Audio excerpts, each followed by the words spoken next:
I've bought another HP Stream. This is a 13-inch laptop.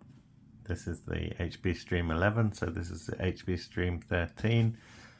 And as you can see, it's larger. And if we flip this around, you can see it's got the same nice white keyboard. It's even got a sticker here. And if we compare it to the HP Stream 11, you can sort of see their cute little laptops. But I'm wondering if this one is any better in any way. So the specifications of this laptop are very similar. It's got an Intel Celeron N3050. This one's got an N3060, so there's not much difference. They're both dual core processors. This one has got 2 GB of RAM, just like this one. And it's also got a 31 GB eMMC storage or SD storage built in. But this one has Windows 10 that actually works. There's still space on the drive. And it's still got the HP software, so I'll be able to show that to you in a second.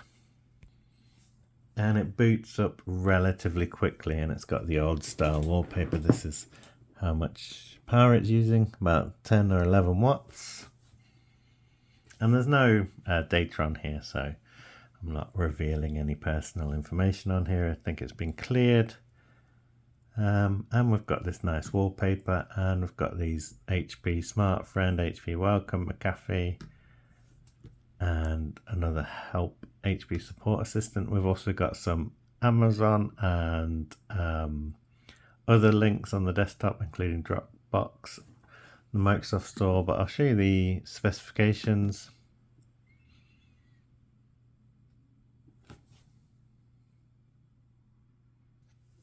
And you can sort of see we've got a Celeron N3050 dual core processor. We've got 2 GB of RAM, DDR3. Slots use 1 of 2, so that's interesting. Row of chips. Does that mean that it's soldered onto the motherboard or not? I'm not entirely sure. And we've got the SanDisk SDW32G. So that's the drive that it's got. But rather than have a look around Windows, why don't we take this apart and see what is inside?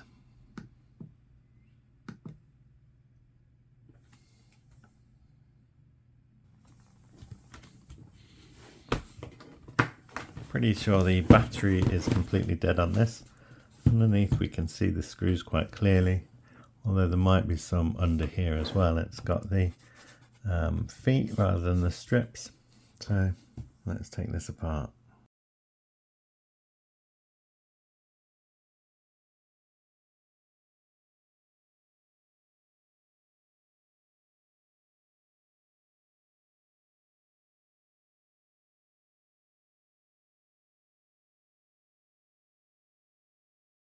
Okay, we have managed to get everything apart. There were some hidden screws, and then we've got 2 ribbon cables, one here and one here. Quite relatively easy to detach. And then there's actually a third one here, probably the power button.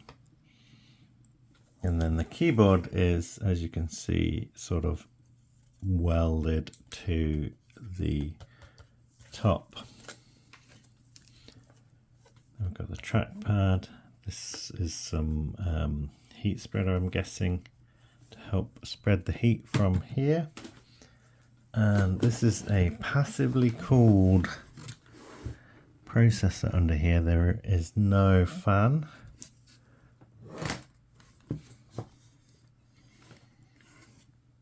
And let's see what we've got. Screen connector here. Got a separate board here for USB. And Whatever this was, this isn't here. Whatever this isn't here. HP Stream Notebook PC 13, Model 13. And there's the actual model number if you need it. A little Wi-Fi card. Power connector on this bit here. And then, should we have a look under this CPU heatsink to see what we've got? We've got speakers here and the battery here. So I should probably unplug the battery.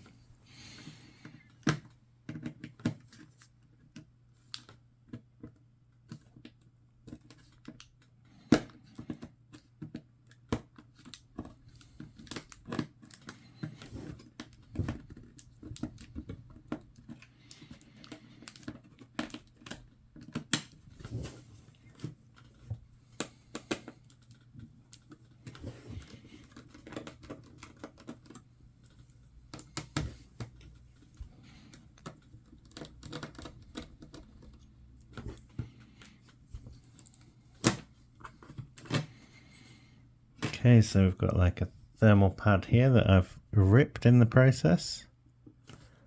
And then this looks like this might be the eMMC.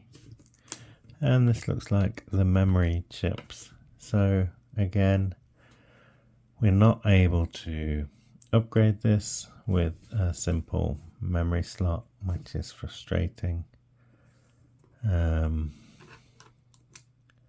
Really nice if we were able to. These are the hinges for the screen.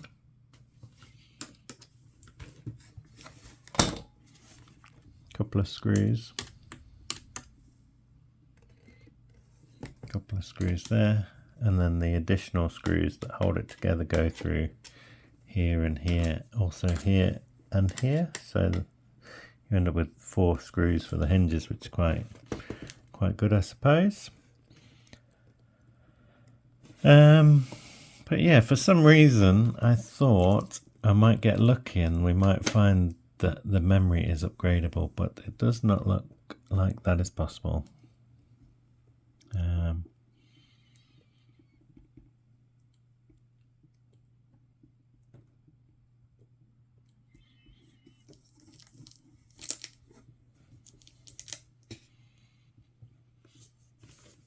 Not much to report, really. This is the battery part number. And I think we've got a CMOS battery hiding under here.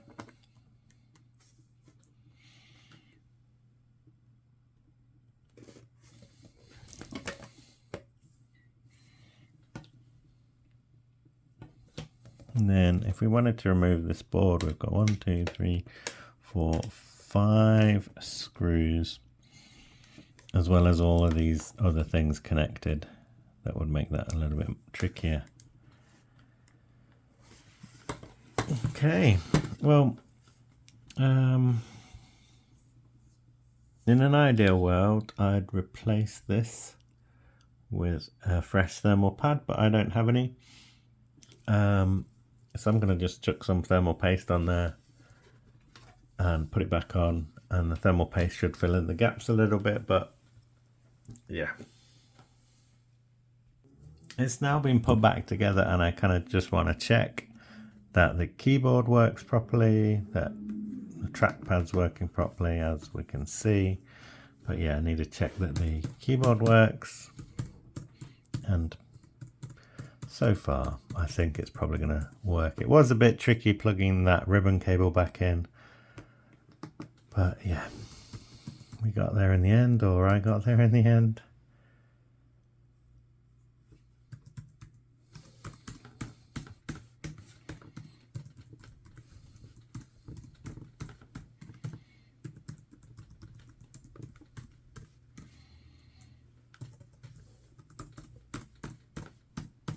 Yep, that's all looking great. So, we've got a working laptop. I do need to put the screws back in. It's nice and blue. But yeah, it could be interesting to see how this performs and run it side by side with the other HP stream so that we can sort of see different operating systems on both and compare and see what the performance is like.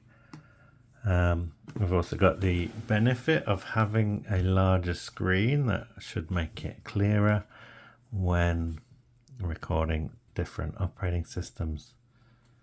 But yeah, this was only £15 on eBay.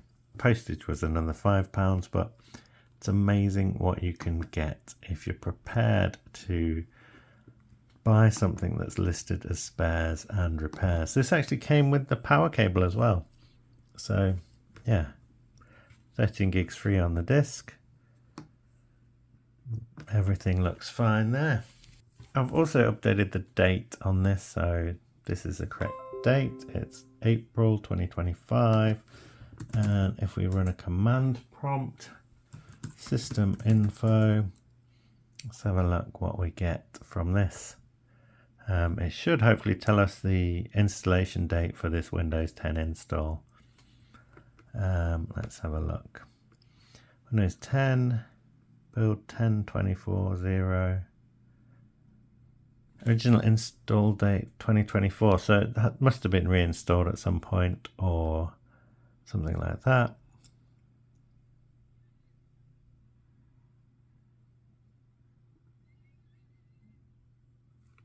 And yeah,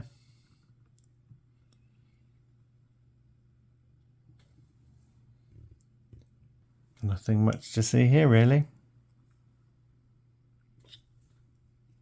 If you'd like to see a specific operating system tested on this and compared with the other or a different operating system, let me know in the comments.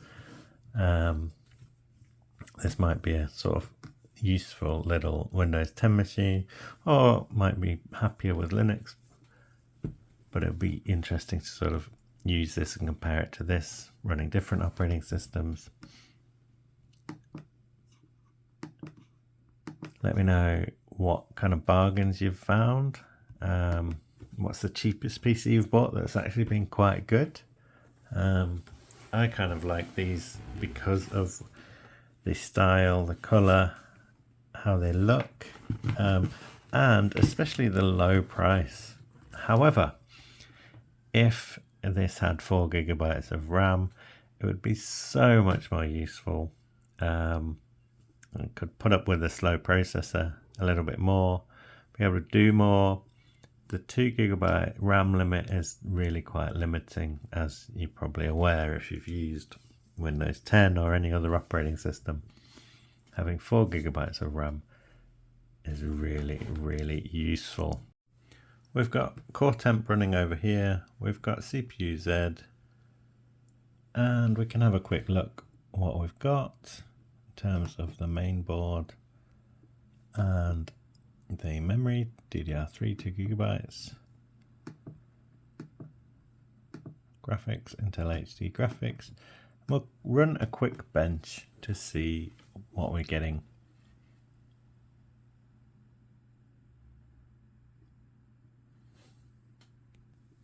And these are pretty low scores, as you would expect with this processor.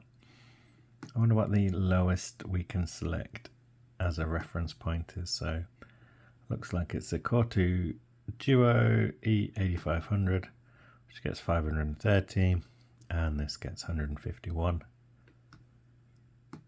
We'll also have a quick look at Crystal Disk Mark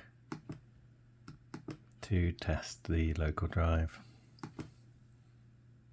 These are the results. We've got 172 megabytes a second read speeds, quite slow write speeds of 75 megabytes a second. As you kind of expect for an eMMC drive, they're not very quick, which is why they're a bad idea. This is Quake 3. Let's run a quick demo on this to see what the performance is like.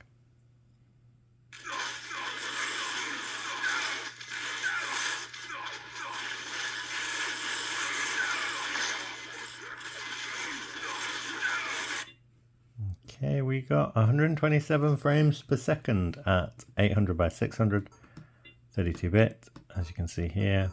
So yeah, if you want to play Quake 3, these little laptops are great for that. So there we go, the HP Stream 13. Thanks again for watching, and see you in another video. You didn't want to be in the video? No? You think HP streams are boring? You'd rather be asleep? Okay then.